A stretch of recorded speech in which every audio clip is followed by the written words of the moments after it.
Assalamualaikum warahmatullahi wabarakatuh. Nama saya Lingga Abid Baktiono, NPM 23520035. Jadi di sini saya akan mengerjakan tugas pengetahuan lingkungan yang individu. Pemanasan global atau global warming adalah istilah yang menggambarkan lautan dan atmosfer bumi, rata-rata daratan, lautan dan atmosfer bumi secara bertahap. Sejak 100 tahun lalu, suhu permukaan bumi mengalami peningkatan sekitar 0,6 derajat Celcius. Oleh karena itu, peneliti dan ilmuwan mulai melakukan penelitian mengenai fenomena ini. Pemanasan global menjadi isu global karena tidak hanya dialami dan atau menimpa bangsa Indonesia saja dengan bukti di banyak kota dan desa, melainkan hampir seluruh belahan dunia. Masalah pemanasan global mulai diangkat ke permukaan pada konferensi tingkat tinggi Bumi dalam kurung Earth Summit di Rio de Janeiro, Brazil tahun 1992. Sebelum diselenggarakan KTT Bumi tersebut, persoalan seputar pemanasan global tidak perlu dianggap serius dan dianggap sebagai hal yang biasa terjadi dalam setiap kehidupan atau interaksi antar manusia. Akan tetapi dengan berbagai penelitian atau riset dan ditandai dengan beragam tanda-tanda dan dampak, pemanasan global semakin mendapatkan perhatian secara internasional.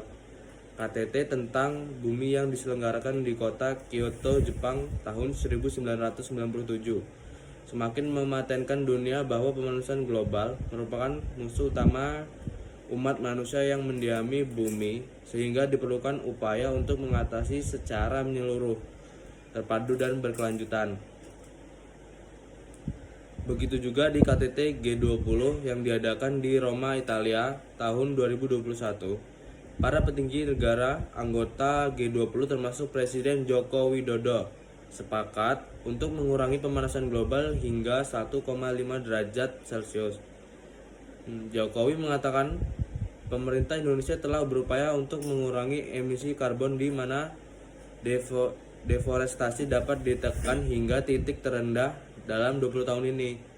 Indonesia juga merehabilitas 3 juta hektar lahan kritis selama 10 tahun antara 2010 sampai 2020 dan menargetkan rehabilitas hutan mangrove hingga 600 hektar sampai 2024. Sementara itu, Jokowi juga menyatakan bahwa Indonesia berkomitmen untuk merehabilitas hutan-hutan penting yang rusak karena digunakan untuk produksi kelapa sawit. Kebakaran hutan di Indonesia lanjutnya juga telah berkurang di Indonesia lanjutnya juga telah berkurang 82% dibandingkan dengan sebelumnya. Seperti diketahui, Jokowi akan berpartisipasi dalam perhelatan konferensi tingkat tinggi COP26 tentang perubahan iklim di Glasgow, Skotlandia pada 1-2 November 2021. Indonesia memiliki peran yang cukup strategis dalam perubahan iklim dunia seiring dengan statusnya sebagai produsen batu bara dan kelapa sawit terbesar. Penyebab terjadinya pemanasan global adalah sebagai berikut. 1. Meningkatnya gas rumah kaca. Gas rumah kaca terjadi akibat adanya pembakaran minyak bumi seperti bahan bakar batu bara serta pembakaran gas alam. 2. Efek rumah kaca. Efek rumah kaca ini menjadikan panas yang berada di bumi tidak dapat dipantulkan keluar angkasa, tetapi terperangkap di atmosfer. Efek rumah kaca ini bermanfaat manusia, namun jika berlebihan akan berdampak buruk terhadap iklim dan cuaca yang ada di bumi. 3. Polusi sampah plastik yang tidak dapat didaur ulang. Gas metana yang berasal dari plastik yang terkena sinar matahari dikatakan sebagai salah satu penyebab utama perubahan iklim. Hal ini berhubungan dengan peningkatan pemanasan global. Sampah yang setiap hari dihasilkan manusia, terutama sampah-sampah yang tidak bisa didaur ulang seperti styrofoam, dan plastik juga menjadi sumber lain dari emisi CO2. 4. Boros penggunaan listrik. Pemborosan listrik membuat cadangan energi listrik menjadi semakin menipis karena energi listrik memerlukan pembakaran batu bara sehingga meningkatkan pemanasan global. 5. Polusi udara akibat asap industri pabrik.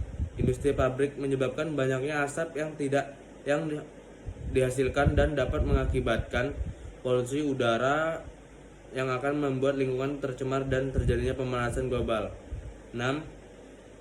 Penebangan pohon, kerusakan dan pembakaran hutan. Perusakan hutan akan menyebabkan pemanasan global karena hutan memiliki fungsi menyerap gas karbon dioksida dan hutan merupakan penghasil oksigen. 7. Penggunaan chlorofluorokarbon (CFC) secara berlebihan. Chlorofluorokarbon adalah satu bahan kimia yang diproduksi untuk berbagai kebutuhan peralatan rumah tangga seperti AC atau pendingin ruangan dan kulkas. Zat kimia ini dapat mengakibatkan penipisan lapisan ozon. Dampak pemanasan global adalah sebagai berikut. Meningkatnya temperatur bumi di beberapa wilayah dan perubahan iklim. 2. Mencairnya glasier sehingga permukaan air laut meningkat dan menyebabkan daerah pantai akan terendam. 3. Peningkatan suhu akan menyebabkan meluasnya kepunahan spesies dan kerusakan pada organisme dan ekosistem. 4. Hilangnya terumbu karang karena meningkatnya suhu dan pengemasan air laut, padahal banyak spesies lain yang hidup bergantung pada terumbu karang. 5. Curah hujan dan cuaca tidak menentu sehingga menyebabkan terganggunya hasil panen. 6. Lapisan ozon (atom oksigen) pada atmosfer menipis sehingga sementara dia memiliki fungsi mengatur dan menyerap sinar ultraviolet yang masuk ke permukaan bumi, menjaga kestabilan suhu bumi, dan melindungi dari benda-benda langit yang berjatuh ke bumi. Cara menyikapi dan menanggulangi adalah pemanasan global sebagai berikut. 1. Konversi lingkungan. Konservasi lingkungan dapat dilakukan dengan cara menanam pohon dan penghijauan lahan-lahan dengan kondisi yang terkritis. Tumbuh-tumbuhan memiliki proses fotosintesis untuk bertahan. Dalam proses ini, tumbuhan dapat menghasilkan oksigen. Semakin banyaknya oksigen yang dihasilkan oleh tumbuh-tumbuhan, jumlah gas-gas karbon yang ada di atmosfer akan berkurang. 2. Menggunakan energi alternatif. Penggunaan energi alternatif dapat mengurangi penggunaan energi bahan bakar fosil, minyak bumi dan batu bara. Bahan bakar fosil menghasilkan banyak emisi gas karbon yang diakibatkan oleh proses pembakaran bahan-bahan tersebut. Energi alternatif yang bisa digunakan oleh manusia sebagai pengganti sumber energi tak terbarukan adalah energi bioenergi, energi angin, energi panas bumi, energi surya, dan sebagainya. 3. Daur ulang dan efisiensi energi. Aktivitas manusia kerap kali menghasilkan gas yang mengandung karbon. Contohnya penggunaan kompor minyak. Asap yang mengandung gas karbon dihasilkan oleh kompor minyak tanah naik ke udara. Oleh karena itu, penggunaan kompor minyak sebaiknya diganti dengan biogas. Biogas dapat dimanfaatkan sebagai sumber energi panas yang berasal dari sampah organik yang telah didaur ulang. 4. Edukasi masyarakat mengenai masalah lingkungan. Edukasi masyarakat mengenai masalah lingkungan. Masyarakat dunia perlu memiliki edukasi dan pemahaman terhadap masalah lingkungan agar sama-sama bersatu untuk menanggulangi masalah. Jadi kita harus saling peduli terhadap lingkungan atas terjadinya pemanasan global. Nah, pemahaman mengenai pola pikir dan perilaku manusia yang berdampak kepada lingkungan diperlukan agar masyarakat memiliki kesadaran dan akan menumbuhkan rasa cinta terhadap lingkungan. Selain itu, masyarakat perlu menegakkan hukum sebagai perlindungan dan pelestarian lingkungan. Sekian dari saya Lingga Abid Baktuyana, MPM 2352 0135. Jika ada salah kata, mohon maaf. Assalamualaikum warahmatullahi wabarakatuh.